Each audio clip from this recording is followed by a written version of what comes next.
Tollywood star choreographer Jani master కు ఊహించని shock తగిలింది. లేడీ కొరియోగ్రాఫర్ పై అత్యాచారం చేశాడని ఆరోపణలు ఎదుర్కొంటున్న అతనికి ప్రతిష్టాత్మక జాతీయ అవార్డు కూడా దూరమైంది. జానీ మాస్టర్ మీద పోక్సో చట్టం కింద కేసు నమోదు చేయడంతో ఈ నిర్ణయం తీసుకున్నట్లు అవార్డుల కమిటీ పేర్కొంది. ఈ నెల 8వ తేదీన ఢిల్లీలో ఈ అవార్డు అందుకోవాల్సి ఉంది. ఇందుకోసమే జానీ మాస్టర్ కు మధ్యంతర బెయిల్ కూడా మంజూరైంది. అయితే ఇప్పుడు ఏకంగా అవార్డు రద్దుతో జానీ మధ్యంతర బెయిల్ సందిగ్ధంలో పడింది.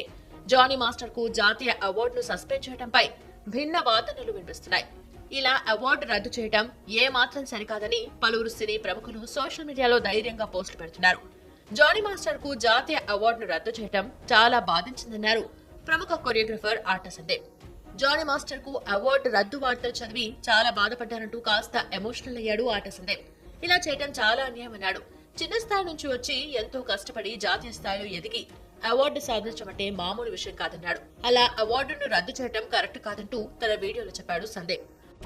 అంతేకాదు, బాధిత అమ్మాయి తన దగ్గర కొన్ని ఈవెంట్లకు పనిచేస్తుందని, అయితే తన దగ్గర పని చేయాలని అడిగినప్పుడల్లా తాను జానీ మాస్టర్ దగ్గరే పనిచేస్తా, వేరే వాళ్ల దగ్గర పని చేయను అంటూ చాలా సార్లు చెప్పిందన్నాడు సందీప్.